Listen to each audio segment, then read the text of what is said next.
दौंडच्या यवतमधील परिस्थिती हळूहळू पूर्वपदावर गेल्या 5 दिवसांपासून तणावाचं वातावरण पोलीस बंदोबस्तामुळे यवतला छावणीचं रूप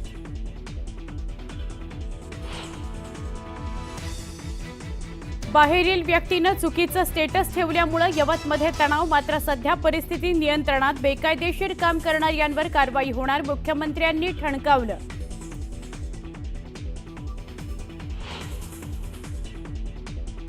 कुठं चौकोनाला तरफडू नका तिथं जाऊन कुठं टॅक टॅक डागात गोळी मारू नका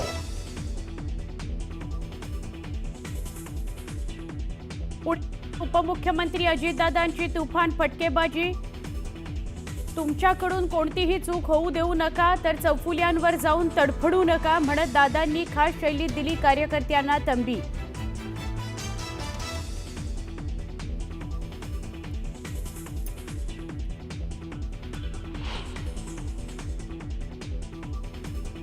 शेतकरी कामगार पक्षाचा आज 78वा वर्धापन दिन राज ठाकरे संजय राऊतांसह मवियाचे नेते येणार एकाच मंचावर स्थानिक निवडणुकांच्या पार्श्वभूमीवर राजकीय घडामोडींना वेग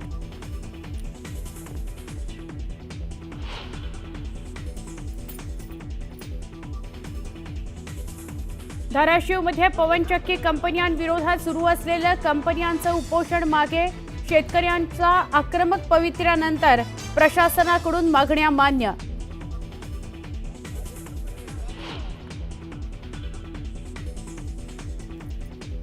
अखेर कोल्हापुरात उच्च न्यायालयाचं सर्किट बेंच मंजूर 18 ऑगस्ट पासून होणार कामकाज सुरू कोल्हापूर सांगली सातारा सिंधुदुर्ग आणि सोलापूरला होणार लाभ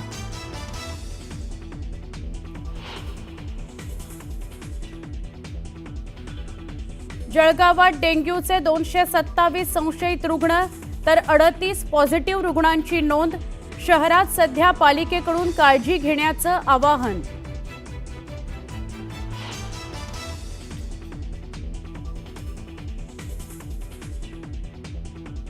तुळजाभवानी मंदिरात जीर्णोद्धाराच्या कामामुळे देवीच्या गाभाऱ्यातून भाविकांना दर्शनाला बंदी जीर्णोद्धाराच्या कामामुळे सध्या भवानी शंकर मंडपातून मुखदर्शन सुरू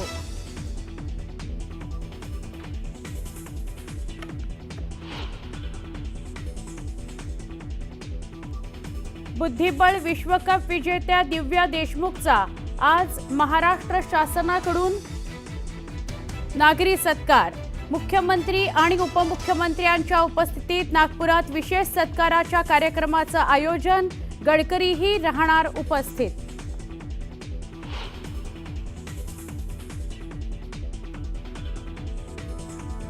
बॉलिवूडचा किंग खानची 33 वर्षांची प्रतीक्षा संपली जवान सिनेमासाठी शाहरुख खानला सर्वोत्कृष्ट अभिनेता पुरस्कार जाहीर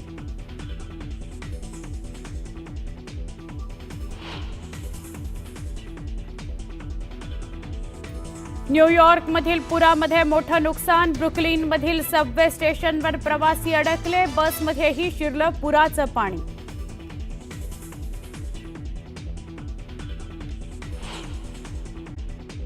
दौंडच्या यवतमधील तणावानंतर सर्वपक्षीय नेत्यांकडून आणि पोलिसांकडून शांततेचं आवाहन करण्यात आलंय अफवांवरती विश्वास न ठेवण्याचं आवाहन पोलिसांनी नागरिकांना केलं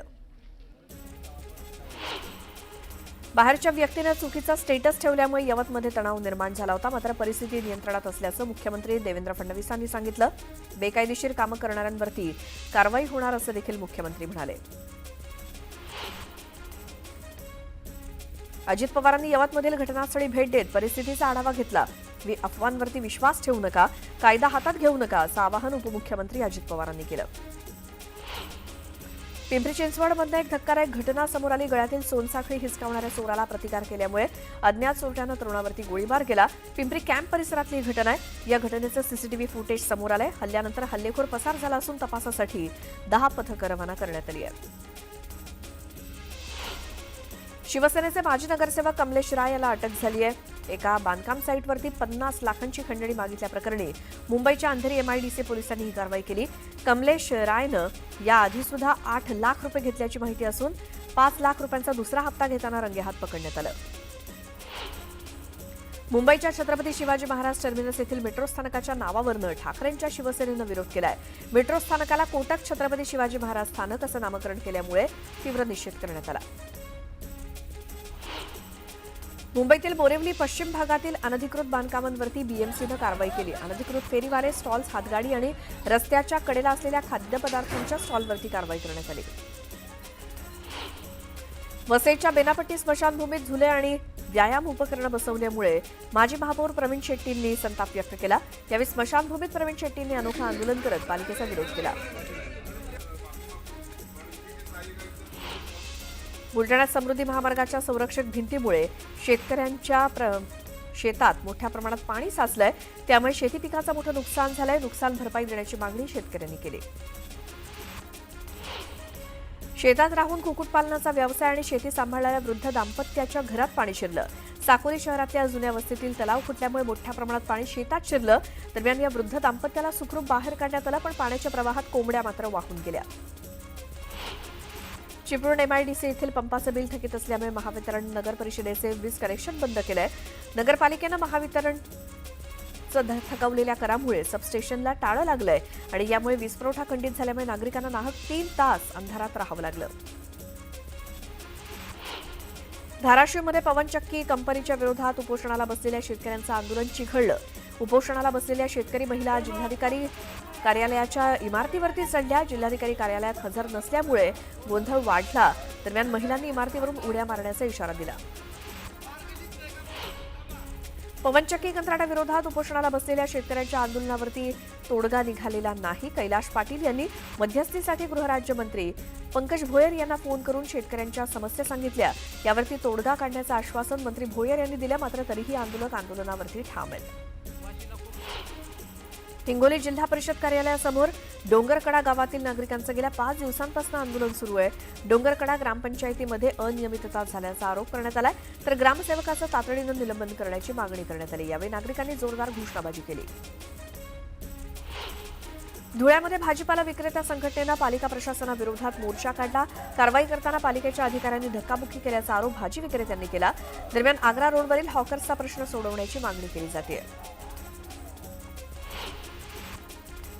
अखेर कोल्हापुरात उच्च न्यायालयाचं सर्किट बेंच मंजूर झालंय. सर्किट बेंचमध्ये 18 ऑगस्टपासून कामकाज सुरू होईल. त्यामुळे कोल्हापूर, सांगली, सातारा, सिंधुदुर्ग आणि सोलापूरला याचा लाभ मिळणार आहे. सीपीआर समोरच्या इमारतीमध्ये सर्किट बेंचचं कामकाज सुरू होणार आहे. ईडीच्या तपासात दादा भुसेंचे जावई वसई विरार महानगरपालिकेचे आयुक्त अनिल कुमार पवार यांच्या भ्रष्टाचाराचं रेड कार्ड समोर आलंय.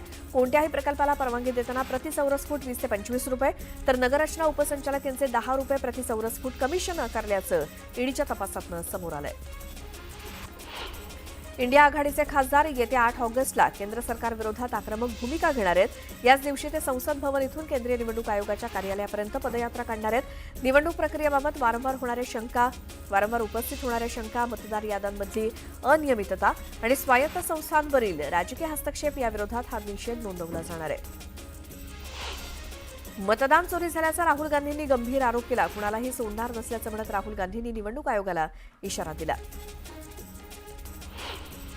माणिकराव कोकाटे अनुभवी मंत्री आहेत. त्यांना खेळाचा अनुभव चांगला आहे, म्हणूनच त्यांना क्रीडा आणि युवक कल्याण असं मंत्रिपद दिलं.